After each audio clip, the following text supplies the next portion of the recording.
Do you have trouble moving one hand from one position on the piano to another while the other hand is trying to play steadily and with accuracy? Does it feel like one hand gets stuck? No problem.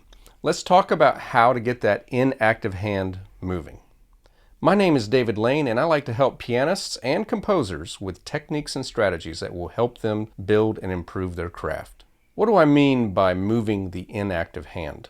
If you're not still in a primer level of a method book, there's a good chance that while you're playing with one hand, the other might not be playing at the moment, but it needs to move from one part of the piano to the other, and the only time that it can do that is while the other hand is playing, as is the case with this etude from Keith Snell's Level 2 Piano Repertoire series called The Chase by Félix Le Coupé. Not positive of that composer's pronunciation.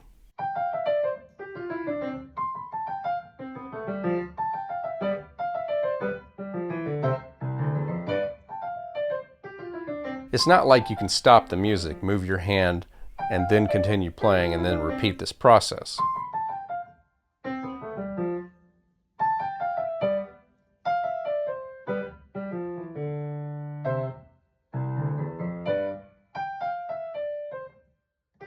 So let's look at some ways to get one hand moving while the other one plays steadily. First, some general approaches, then some specific to the piece you're working on.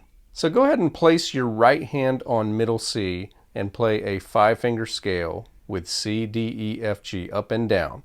I would recommend using a metronome set to around 120, slower if you need. First, just make sure you're keeping a steady beat with your right hand. It's just a steady quarter note beat. Now take your left hand second finger on the lowest C of the piano and play that when your right hand gets to C.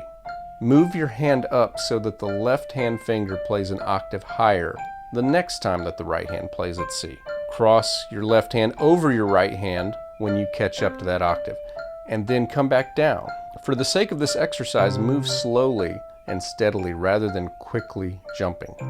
Now allow the left hand to play different Cs every time your right hand plays C or G. Still move smoothly and continuously, but now you have to move faster. By the way, make sure that you are moving in an arch or a rainbow shape from one key to the next, not a smooth glide across. It's easier to gain a feel of distance this way. Now you can start to speed it up. My metronome app is set to continuously speed up.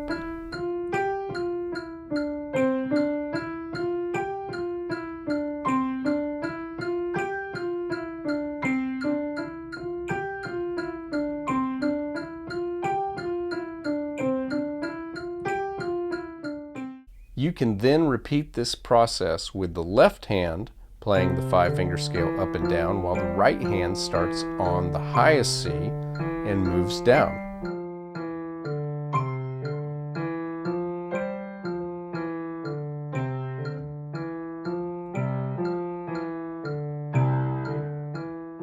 You can make this exercise more difficult by doing a more difficult pattern with the right hand, like a 1 or 2 octave scale.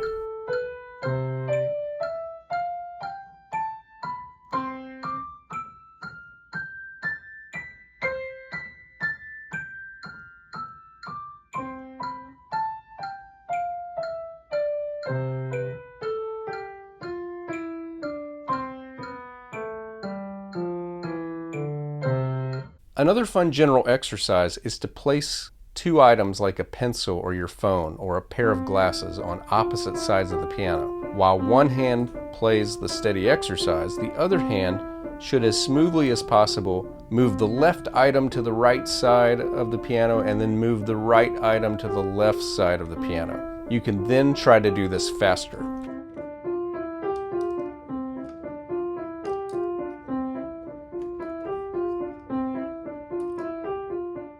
Now let's look at this piece once again, The Chase. The trick is what I call point A to point B practice. The first move is by the right hand in going to the second full measure.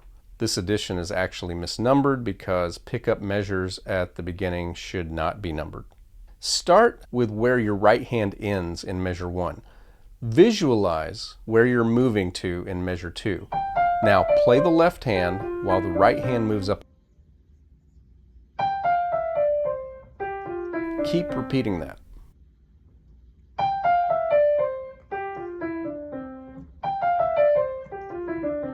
Then we play the next right hand pattern while we practice moving the left hand. The left hand needs to move down a fifth. Visualize the move, or go ahead and rehearse just the move. Then start with where the left hand was after the first pattern. Play the following right hand pattern while the left hand moves to its new spot. Repeat that as needed. Now let's put those two elements together, slowly and then a little faster.